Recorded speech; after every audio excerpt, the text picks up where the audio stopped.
ఈ సీనియర్ ముద్దాయి గారు బెయిల్ మీద బయటకు వచ్చి మళ్ళీ ఎన్నో కేసుల్లో ముద్దాయి అయినప్పటికీ పాత బెయిల్ క్యాన్సిల్ అవ్వలేదండి. సాధారణ పౌరులు మమ్మల్ని నిలదీస్తున్నారు. ఏమంటే 3000 వాయిదాలకి రాలేదని మీరే టీవీలో చెప్తుండ్రి. మరి మాకో రాజ్యాంగం, జగన్ రెడ్డి గారికి ఒక రాజ్యాంగం ఉందా?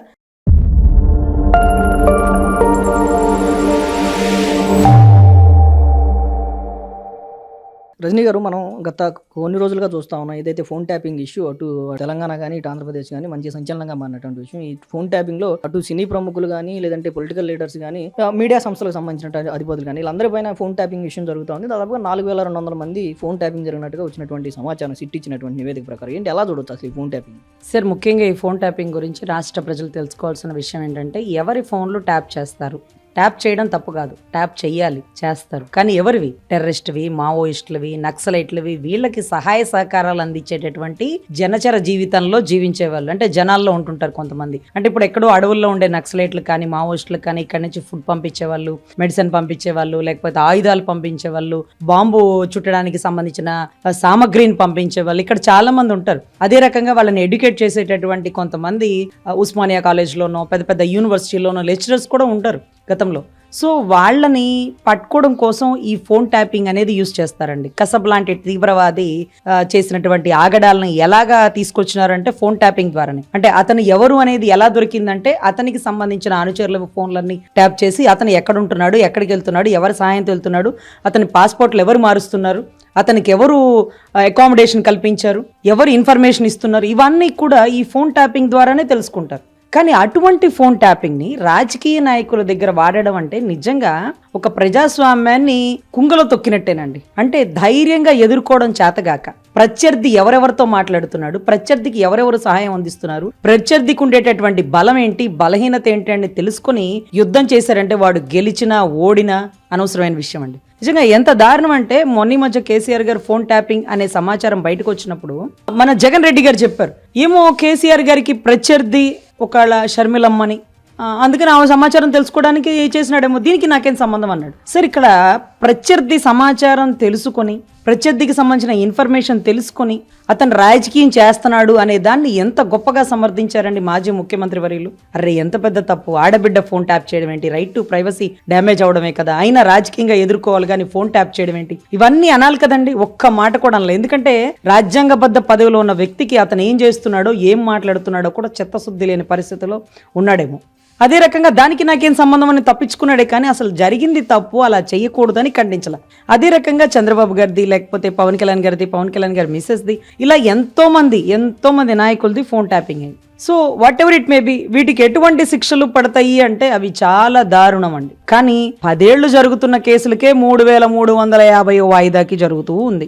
ఈ రోజుకి గౌరవ్ జగన్ రెడ్డి గారు అటెండ్ అవరు. కానీ మా కోర్టుకి మాత్రం 3వ మీరు కోర్టుకి రాకపోతే ఇదిగో జడ్జి గారు వారెంట్ ఇష్యూ చేసేస్తారు అని మేము చెప్తుంటే సాధారణ పౌరులు మమ్మల్ని నిలదీస్తున్నారు. ఏమండి 3000 వాయిదాలకి రాలేదని మీరే టీవీలో చెప్తుండ్రి, మేము మాత్రం 3వ వాయిదాకి రాకపోతే మమ్మల్ని మాత్రం అరెస్ట్ చేస్తారంటే, మరి మాకో రాజ్యాంగం, జగన్ రెడ్డి గారికి ఒక రాజ్యాంగం ఉందా?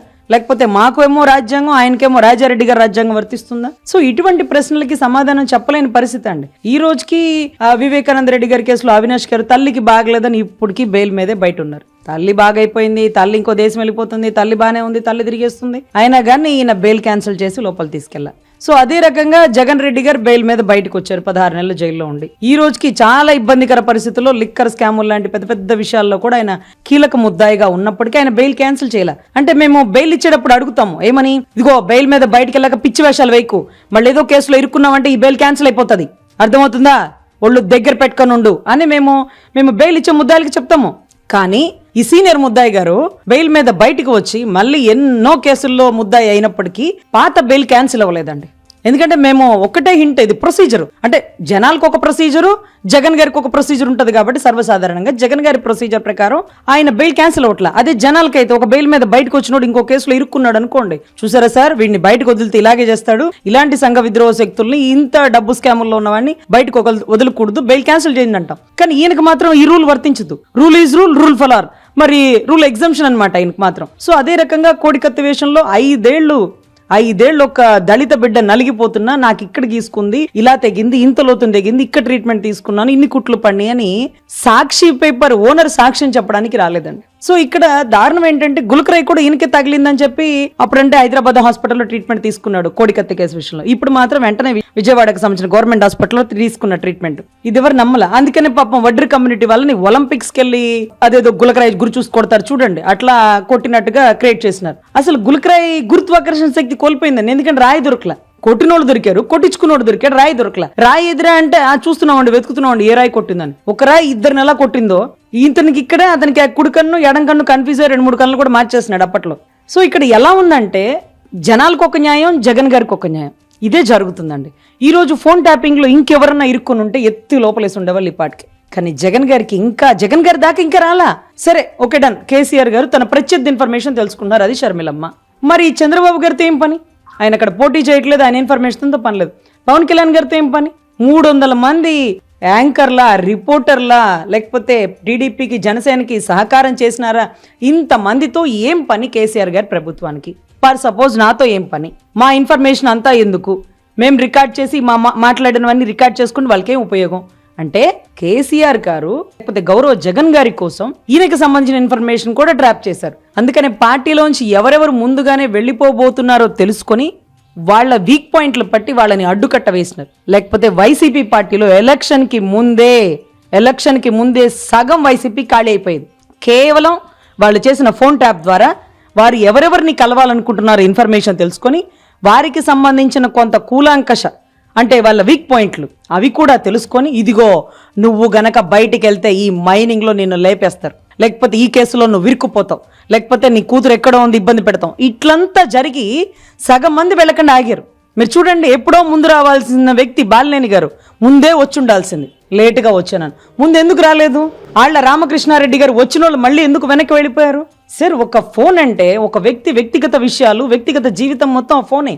సో అటువంటి ఫోన్ ట్యాప్ చేసి వెళ్లే వాళ్ళని వెళ్ళనీయకుండా, లోపల ఉండే వాళ్ళని ఒళ్ళు దగ్గర పెట్టుకుని ఉండేలాగా ఎవరు బయటికి పోకుండా చేసినటువంటి పన్నాగల్లో ఫోన్ ట్యాపింగ్ కీలక సమాచారం బయటికి తీసిందండి. దీంట్లో ప్రధానంగా అంటే ఈ ఫోన్ ట్యాపింగ్ అంశం ఏదైతే ఉందో దీని సమాచారం మొత్తం కూడా కేటీఆర్ గారు అక్కడ దగ్గరుండి మొత్తం దీన్ని మానిటర్ చేస్తా ఉన్నాడు. జగన్ గారి ఆదేశాల మేరకే అటు షర్మిలమ్మది కానీ లేదంటే విజయమ్మది కానీ ఏదైతే వివేకానంద రెడ్డి హత్యలో మీరు చెప్పినట్లుగా సునీత గారికి ఫోన్లు కానీ ఇవన్నీ కూడా ట్యాంపరింగ్ కనుక జగన్ గారి ప్రధాన హస్తం ఉంది. దీని అంతా కూడా కేటీఆర్ అక్కడ నుండి మానిటర్ చేస్తున్నారని చెప్పి ఇప్పుడు వచ్చినటువంటి కొంత సమాచారం. దీన్ని ఎలా చూడొచ్చు? సార్, కేటీఆర్ గారు మానిటర్ చేసిన జగన్ గారు ఇక్కడ బటన్ నొక్కంది ఏమీ జరగదు అన్న విషయం మనందరికీ తెలిసిందే. సో జగన్ గారి కోసం అంటే కేటీఆర్ గారు ఓడిపోతారు అని ఎక్స్పెక్ట్ చేయలేదు, కాస్త ప్రతిపక్షంలో కీలక స్థానం వహిస్తాడని ఆయనకు తెలుసు. అంటే ఎందుకంటే ప్రజల్లో వ్యతిరేకత వచ్చింది, ఖచ్చితంగా ఓటమిని చవి చూడాల్సిన పరిస్థితి. ఈయనైతే చాలా దారుణంగా ఓడిపోవాల్సిన పరిస్థితిలోంచి 40% ఓటింగ్ ని నిలుపుకున్నాడు అంటే మీరు ఆలోచించండి. కేవలం ఫోన్ ట్యాపింగ్ ద్వారానే ఎవరెవరు ఏ వర్గం ఎటులిపోతుంది, ఏ వర్గం నన్ను దాటిపోతుంది, ఏ వర్గం నాకు ఇబ్బంది పెట్టే పరిస్థితి నెలకొనింది అనేది మొత్తం తెలుసుకుని వాళ్ళందరినీ గ్రూపులుగా కూర్చోబెట్టి చేసినటువంటి పంచాయతీ. సో వీటన్నిటికీ కూడా కేసీఆర్ గారు పూర్తి సమాచారాన్ని రేపు ఆ కార్పొరేటర్ తీపిచ్చు, రేపు ఈ ఎమ్మెల్యే తీపిచ్చు, రేపు ఈ ఎక్స్ఎమ్మెల్యే తీపిచ్చు, రేపు ఎక్స్ఎమ్మెల్యే కూతురుది తీపిచ్చు, ఇవన్నీ బయటికి తీశారు సార్. చాలా దారుణం ఏంటంటే కేసీఆర్ గారి ప్రభుత్వంలో ఒక సినిమా హీరోయిన్లు వాళ్ళ వ్యక్తిగత జీవితాలు, వాళ్ళ ఫ్యామిలీ జీవితాలు, వాళ్ళ పెళ్లి అనే పార్ట్ కూడా ఒక పెద్ద కాంప్లికేషన్ అయిపోయిందండి. సో ఇవన్నీ మనకి కొండా సురేఖ గారు కొన్ని విషయాలు కూడా ప్రస్తావించారు. ఎవరి జీవితాలు ఎలా నాశనం చేద్దాం అనుకుంటున్నారు అంటూ ప్రస్తావించారు. కొంచెం కఠినంగా అన్న కొన్ని పదాలు దాంట్లో వాస్తవాలు అవాస్తవాలు కూడా ఉండుంటాయండి. ఎందుకంటే ఆ డ్రగ్ కేసులో కానీ ఇంకో కేసులో కానీ ఎలా పట్టుకుంటారు వాళ్ళు అని, లేకపోతే ఎలా తెలుస్తుంది వాళ్ళ పబ్కి వెళ్ళి అక్కడ ఇన్ఫర్మేషన్, ఇదంతా కూడా ఫోన్ ట్యాపింగ్. సో వాళ్ళకి అవసరమైన వాళ్ళవి ట్యాప్ చేస్తారు, అనవసరమైన వాళ్ళతో వాళ్ళకి సంబంధం లేదు, వాళ్ళని పెంచి పోషిస్తుంటారు. సో ఇటువంటి విషయాల్లోనండి చాలా మంది హీరోయిన్లు కూడా కొన్ని ప్రయోజనాలకు కూడా వాడినట్టుగా మీకు రేపో ఎల్లుండో ఈ సమాచారం తర్వాత కూడా తెలుస్తుందండి. పాపం నిజంగా ఇలాంటి పనులు చేస్తున్నారు అంటే రాజకీయ నాయకులు రాజకీయం చేయకుండా సినిమా వాళ్ళ జీవితాల్లోకి వస్తున్నారు. అదే రకంగా ఎక్కడో కనుమరుగైపోతున్న వారిని కూడా ఇబ్బంది పెడుతున్నారు. సో రాజకీయంగా ఎక్కడ వెనకాల బ్యాక్ బోన్ గా ఉండి సహకరిస్తున్న వాళ్ళని, కుటుంబాలని ఇబ్బంది పెట్టి ఎవరిని ముందుకొచ్చి రానికుండా చేస్తున్నారు.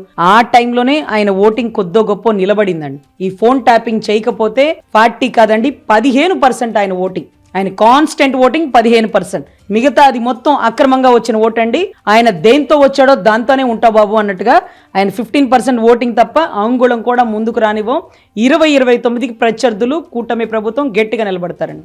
ఏదైతే అసలు ఈ ఫోన్ ట్యాంపరింగ్ విషయం జరుగుతా ఉందో దీన్ని ప్రశ్నించినటువంటి మీడియా ఛానల్ని ఇది ఒక ఆంధ్ర ఛానల్ అని చెప్పి దానిపైన అక్కడ ఉన్నటువంటి ఏదైతే కేటీఆర్ గారికి సంబంధించినటువంటి అనివార్యులు ఉన్నారో వాళ్ళు ఆ మీడియా సంస్థ పైన దాడి చేయడం, ఆ మీడియా సంస్థని ధ్వంసం చేసేటువంటి ప్రయత్నం, కార్లు పగలగొట్టినటువంటి అంశం. అంటే ఇక్కడ ఏదైతే ఒక అంశాన్ని ప్రశ్నిస్తా ఉన్నారో మహిళల ప్రైవసీని దెబ్బతీస్తున్నారని చెప్పి ప్రశ్నించినటువంటి ఒక మీడియా ఛానల్ పైన దాడి చేయడాన్ని ఎలా చూడొచ్చుంటారు? అసలు జర్నలిజం ప్రొఫెషన్లో నిజాన్ని బయటకు పెట్టే జర్నలిజం వృత్తిలో అటువంటి వ్యక్తులను ఇబ్బంది పెట్టడం అనేది తప్పు. మీడియా సమావేశాలు లేకపోతే మీడియా ఆఫీస్ మీద పెద్ద పెద్ద ఇంత సైజు రాళ్ళ బెదిరించడానికి వెళ్ళారా, భయపెట్టడానికి వెళ్ళారా, చంపడానికి వెళ్ళారా? ఎంత దారుణంగా కార్లు పగిలిపోయి అద్దాలు పగిలిపోయి మీరు లోపలికి వెళ్ళే ప్రయత్నం చేసి అక్కడ వారిని ఇబ్బంది పెట్టి భయభ్రాంతులు గురి చేస్తే ఎంతమంది ఇరుక్కున్నారో ఎంతమంది అరెస్ట్ అయ్యారో నాకు తెలియదు. కానీ పంపించిన వాళ్ళని, ప్రేరేపించిన వాళ్ళని మాత్రం కుంగలో తొక్కి కూల కూర్చోబెట్టాలి. ఎందుకంటే వీళ్ళందరికీ ధైర్యాన్ని ఇచ్చి నువ్వు వెళ్ళి చూసుకుందాం, ఇది ఆరంభమే అంతం కాదు అనే ఒక స్టేట్మెంట్ కూడా మళ్ళీ కేసీఆర్ ప్రభుత్వం గారు ఇచ్చారు. అదే చాలా దారుణం ఏంటంటే ఇక్కడ ఇది మహాన్యూస్ వంశీ గారు ఓపెన్ గా ఇచ్చే స్టేట్మెంట్లు. మిగతా టీవీలు చూడండి, పర్ సపోజ్ TV5 ABN రిపోర్టర్లు ఇస్తారు స్టేట్మెంట్లు. సపోజ్ మూర్తి గారు, సాంబశివరావు గారు, ఇక్కడ ఇంకా వెంకటకృష్ణ గారు, ఇంకొకళ్ళు. కానీ ఇతను మహాన్యూస్ అధినేత వంశీ ఎవరైతే ఉన్నారో ఆయనే కూర్చొని తన ఛానల్ ద్వారా ఫోన్ ట్యాపింగ్ చేసినారంట, ఎవరి జీవితాలు నాశనం చేస్తారు, ఇదిగో ఈ సమాచారం వచ్చింది, CBI ఈ సమాచారం వచ్చిందంటూ ఆయనే చెప్పేస్తాడు. అంటే ఎక్కువ మంది ప్రజలు నమ్మే అవకాశం ఉండేటటువంటి పరిస్థితి అది. అంటే రిపోర్టర్లు ఏదో మాట్లాడతారులే, యాంకర్లు ఏదో మాట్లాడతారులే అని అనుకుంటారు. కానీ మహాన్యూస్ అధినేత వంశీనే డైరెక్ట్ గా ఇది జరిగింది, ఇలా చేశారు, ఇదేంటి రాజకీయం, ఇలాంటి రాజకీయం చేస్తారా, ఇళ్లలో కూర్చోని చేస్తారా మీరు అంటూ కొన్ని స్టేట్మెంట్లు ఇవ్వడం జరిగింది. అది ఓపెన్ గా ఎంక్వైరీకి సంబంధించిన రిపోర్ట్ ని చెప్పారు. అది ఎలా చెప్తారు అంటే ఎంక్వైరీ రిపోర్టు ఇచ్చిన వాడి మీద పడు, CBI ఎంక్వైరీ మీద పడు, సిట్ మీద పడు, CID ఆఫీస్ మీద పడు, నీ వల్ల అవుతుందా, రేలగొట్టి కూర్చోబెట్టారు.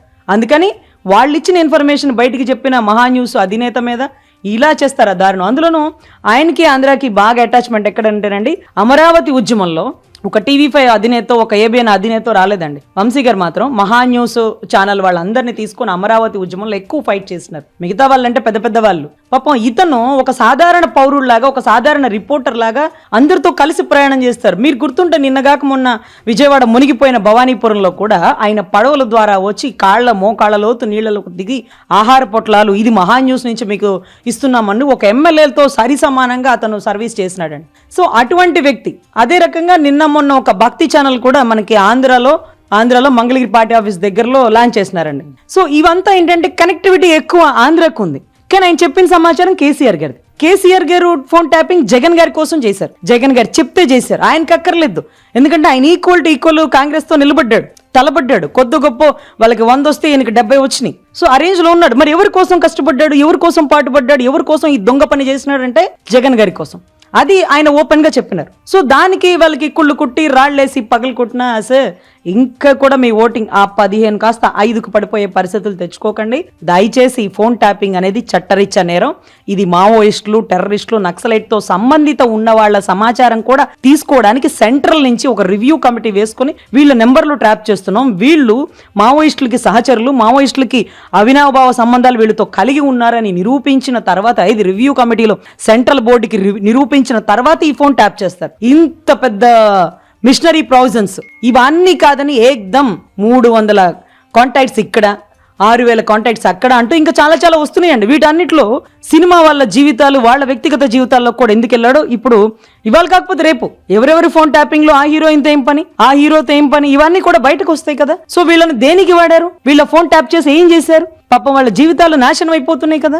సో ఇవి కూడా బయటకు వస్తాయండి. చాలా మందిని డ్రగ్ కేసులో కూడా ఇరికిచ్చినారట. అంటే ఇదిగో మీ ఫోన్ ట్యాప్ అయింది, మీ మీద డ్రగ్ కేసు పెడితే మాత్రం మీరు సెలబ్రిటీ కదా, మీ ఇమేజ్ డ్యామేజ్ అయిపోతుంది, మీరు ఈ కేసులో ఇరుక్కుపోతారు. అలా ఇరుక్కోకుండా ఉండాలంటే మీరు ఈ పని చెయ్యాలి అంటూ మరేం చేపించినారో, ఏం చేసినారో అవి కూడా తెర మీదకి వెలుగులోకి వస్తాయండి. 1 by 1 నిజాలు మాత్రం నివ్వెరపోయే నిజాలు ఇవాళ కాకపోతే రేపు బయటకు వస్తాయి. ఫోన్ ట్యాపింగ్ ద్వారా ఆంధ్ర రాష్ట్ర రాజకీయాలలో కనీసం 175లో 70 మందిని పోనీకండా ఆపినటువంటి జగన్ రెడ్డి గారు కేవలం ఫోన్ ట్యాపింగ్ ద్వారా. దీంతో పాటు కానీ మీరు అన్నట్లుగా ఏదైతే టెర్రరిస్టులు మావోయిస్టులతో సంబంధాలు ఉన్న వాళ్ళు ఫోన్ ట్యాప్ చేయొచ్చు అని చెప్పినట్టే ఏదైతే ప్రొసీజర్ ఉందో ఆ ప్రొసీజర్లో భాగంగానే ఏబిఎన్ రాధాకృష్ణ ఫోన్ కూడా ఇదే పాయింట్ని చూపిస్తూ జరిగిందేమో అని చెప్పి ఏబిఎన్ ఛానల్లో కానీ లేదంటే మహా న్యూస్లోనే వంశీ గారు మాట్లాడినటువంటి పరిస్థితి. రాధాకృష్ణ గారి ఫోన్ని టెర్రరిస్టులతో కాంటాక్ట్స్ ఉన్నాయని చెప్పి ఆయన ఫోన్ కూడా ట్యాప్ చేసి జరిగినట్లుగా మహా న్యూస్ వంశీ గారు కానీ లేదంటే ఏబిఎన్లో ఆంధ్రజ్యోతిలో వస్తున్నటువంటి కథనాల ప్రకారం చూస్తే అంటే నిజంగానే ఆయనకి సంబంధాలు ఉన్నాయంటారా? ఏం ఫోన్ ట్యాప్ చేయడం వెనక కారణాలు ఏమనుకోవచ్చు సార్? ఏబిఎన్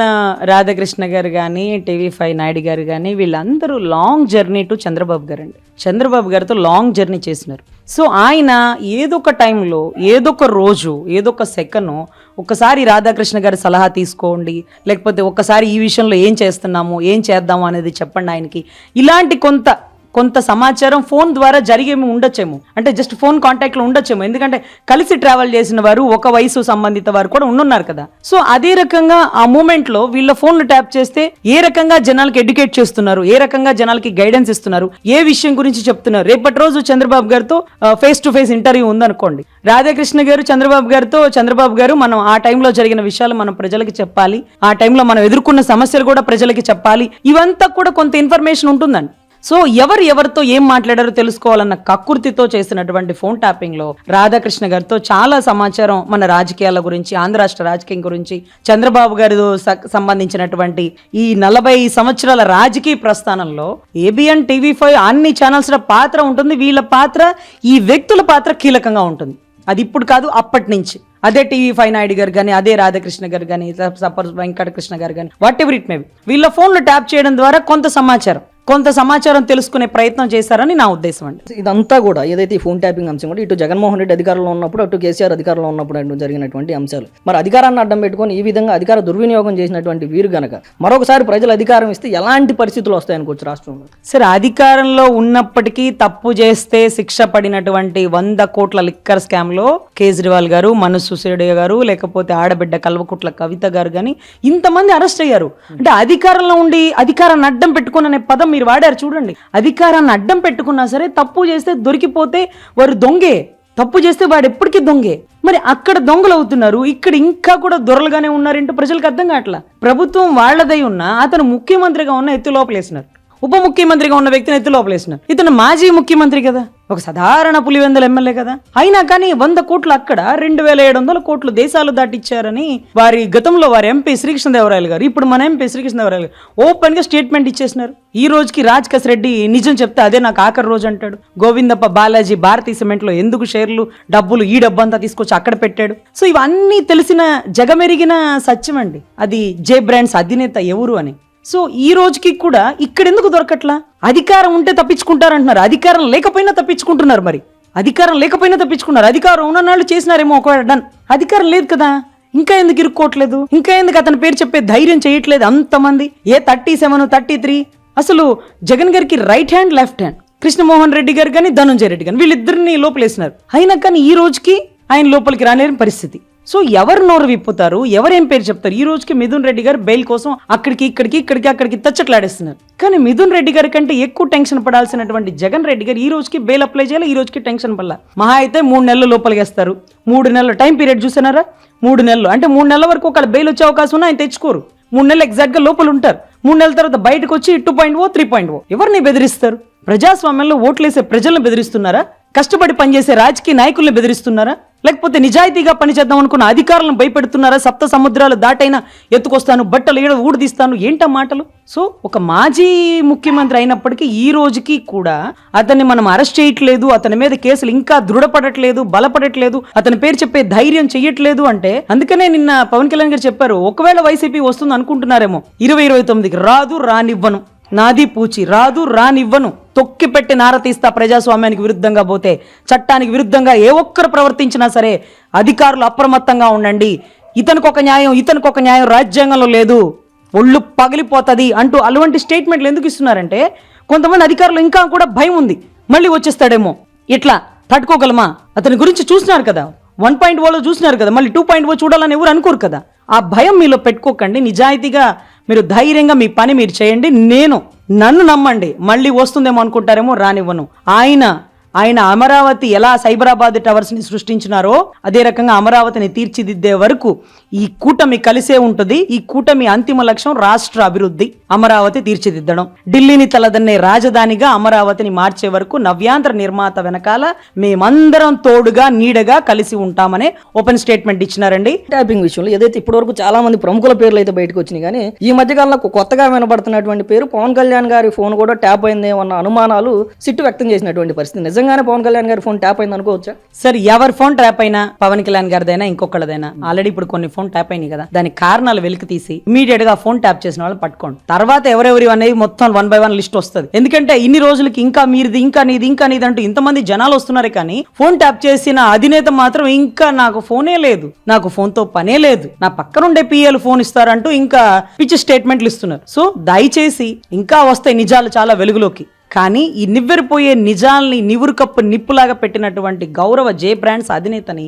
దయచేసి రాష్ట్ర ప్రజలకి పరిచయం చేయండి. సిట్ దర్యాప్తులు ఎంటర్ అవ్వనివ్వండి. ఎక్కడో చాట అమౌంట్ అనేది కొంత క్యాష్ ట్రాన్సాక్షన్ అనేది పట్టుకుంటే ఈడీ ఎంటర్ అయిపోతుంది. ఈ రోజుకి 2700 కోట్లు ఒక్క రూపాయి కూడా మనం పట్టుకోలేని పరిస్థితుల్లో జగన్ గారి కనీసం సిగ్నేచర్ కూడా దొరకకుండా దేశాలు డబ్బులు మార్చేసినాడండి. దేశాలు దాటి డబ్బులు తరలిచ్చేస్తారు. ఎందుకంటే ఈ రోజు నా సిగ్నేచర్ ఎక్కడా లేదు, నా సంతకం ఎక్కడా లేదు అంటే ముందు సంతకం అడుగుతారని తెలుసు, సంతకం ఎక్కడా పెట్టలేదని తెలుసు, సంతకాలు ట్యాంపరింగ్ జరిగిపోయింది, నా డిజిటల్ సిగ్నేచర్ ఎవరో కాపీ చేసేసినారు, దొంగతనం జరిగింది, చోరీ జరిగింది, కొన్ని ఫైల్స్ తగలబడిపోయినాయి, ఇలాంటి స్టేట్మెంట్లు గతంలో సచివాలయంలో మనం వినున్నాం. ఎక్కడైనా ఆయన సిగ్నేచర్ దొరికినా నా సిగ్నేచర్ కదా అది ట్యాంపరింగ్ చేశారంటారు. So whatever it may be, ఇప్పటికైనా దొంగను పట్టుకొని రాష్ట్ర ప్రజలకి ఇదిగోండి ఇటువంటి దొంగ ఈ 5 సంవత్సరాలు రాష్ట్రాన్ని విధ్వంసం చేసినాడు, ఇన్ని కోట్లు దేశాలు దాటిచ్చాడు, ఇంతమంది చావుకు కారణమయ్యారు, ఇంతమందిని ఇబ్బంది పెట్టారు, ఇవన్నీ కూడా 1 by 1 వెలుగులోకి రావాల్సి ఉంటుందండి. కాబట్టి సిట్ తొందరగా దర్యాప్తు చేయాలి, ఈడీ ఎంటర్ అవ్వాలి. సిబిఐ వివేకానంద రెడ్డి గారి మర్డర్ కేసును కూడా మళ్ళీ తిరగదోడి అవినాష్ గారు బెయిల్ క్యాన్సిల్ చేసి అవినాష్ గారి దగ్గర నుంచి మళ్ళీ ఆయన కస్టడీ తీసుకొని కొంత ఇన్ఫర్మేషన్ తీసుకొని దాన్ని ఆయన చివరిలో ఎవరితో కాల్ మాట్లాడారు వారిద్దరిని కూడా తీసుకొస్తే ఏ8 ఏ9 ఏ9 10 ఏదో పూర్తవుతుందండి. ప్రజలకు ఒక నమ్మకం కలుగుతుంది కూటమి పరిపాలన మీద.